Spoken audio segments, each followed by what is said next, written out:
you could have something spike and then drop dramatically, things like that. So always always pay attention to that. A lot of times, like Google.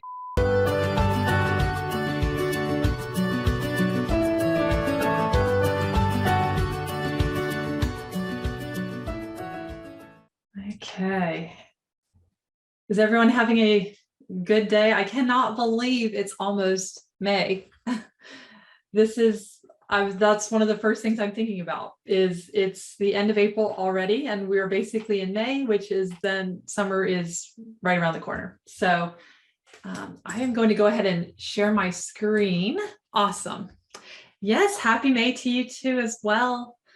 I know it's hard to believe. So, okay, I'm so glad that everyone can hear me. So, and hopefully you can see my screen as well. I am really excited about this topic. I know that a lot of you want to see more sales on Amazon. You want to see more traffic to your listing. So I'm going to share a lot about really how to win for less, because Amazon, being search engine optimized on Amazon, is so important, and everything is always changing. So I'm going to really focus in on this year, what works for Amazon SEO and how to create that for your listings so that your products and your listings can get seen. So we will jump right in. Okay, so really you need to figure out what are the most important keywords based on your niche. Now, I mentioned this before, but the volume of the keywords is not necessarily the approach that you want to do. And typically, if you're trying to win for less on Amazon, that will not be your approach, because it'll be very, very expensive to get there. But thinking through what is specifically most relevant for my product, when people are typing things in, it's getting a good search volume, but you really want to look to see what fits best with your product. Then you'll really want to, from there, brainstorm. You're going to want to think through what, kind of keywords that you've heard customers speak to you about and say to you, whether it be through your website, maybe they've emailed you directly, maybe you talk to people, your customers on the phone, brainstorming with your team.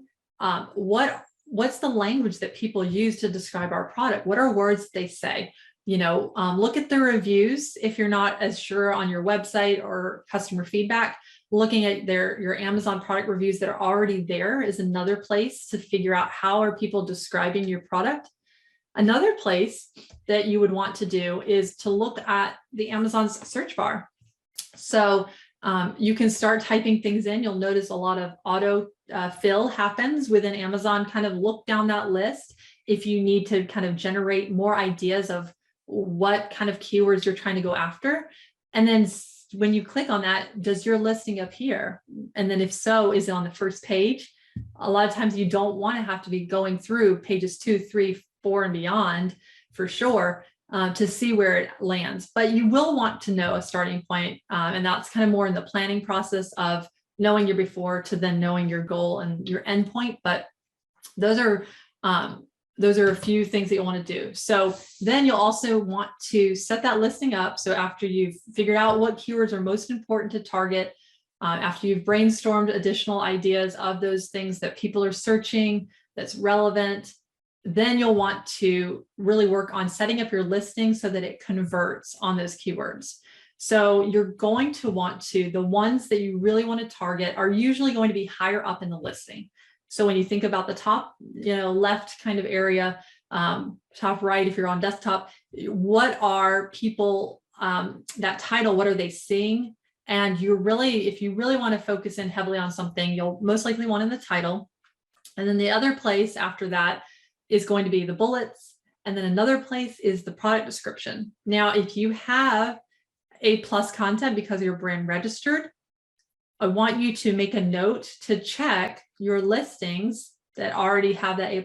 Do you have product description information already in there on the back end of your listing? So the A+ replaces the product description, like the text by itself.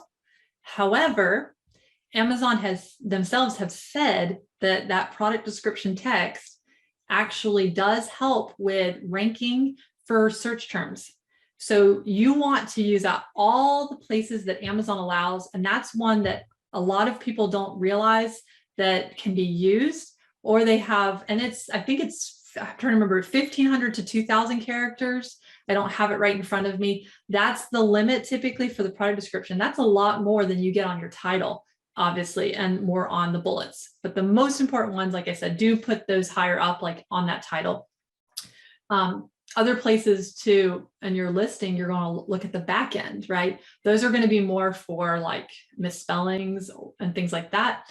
Then optimize that listing for being optimized for Amazon's search engine, right? Then think about what are customers searching for every month, and then knowing how your customers search is going to be the ongoing thing, because certain keywords can start to rise up. This is especially popular with like trends that happen. So a few years back, keto became very popular.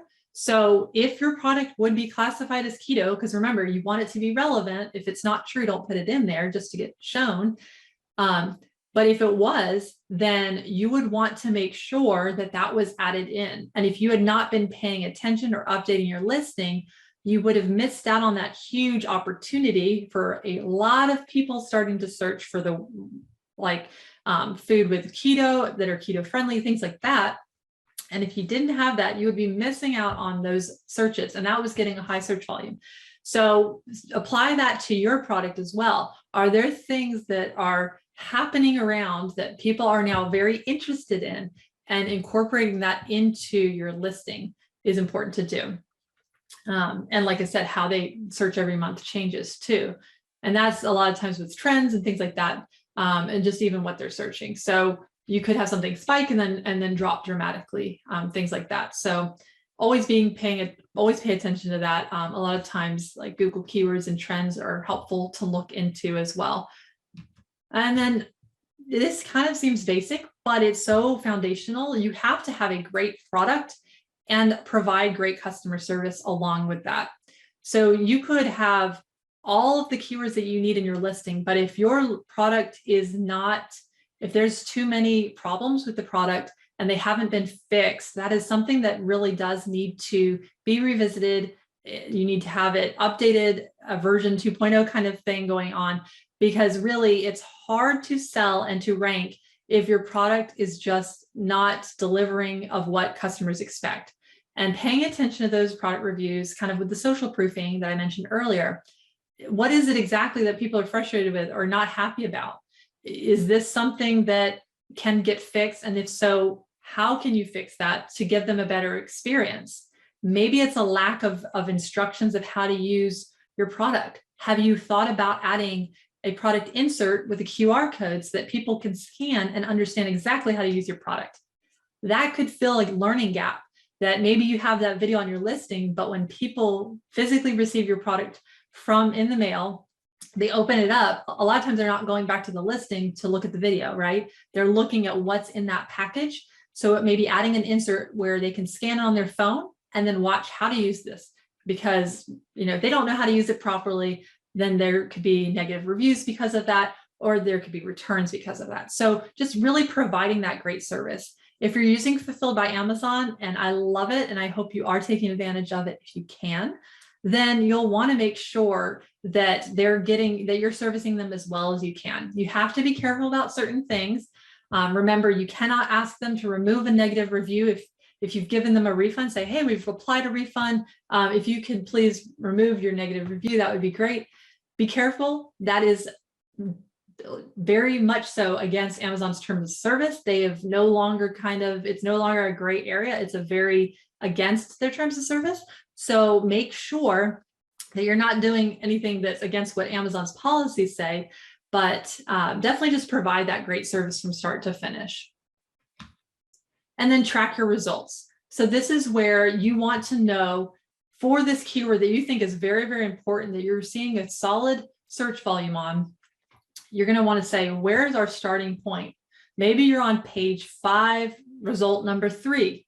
You need to know your starting point so that you can know from the updates to your listing with the content and the copy, how does that change, and advertising perhaps as well, how is that changing the ranking? Is it starting to move up to page 4, 3? Like, you need to be tracking the progress, because if you're not going to know if it's working or not. And there could be a time where you might need to revisit it and say, okay, I thought that this was a really important keyword, but I'm understanding that people are not seeing this as relevant as I thought it would. So we need to revisit this, and we want to target this instead. So I would definitely give it some time after you update the listing. But if you're not seeing any momentum and movement after 2 to 3 months, I would definitely revisit it to say, okay, where do we need to maybe put our attention instead? Because there may be a better keyword to focus in on. So like I said, though, just tracking the results is super important.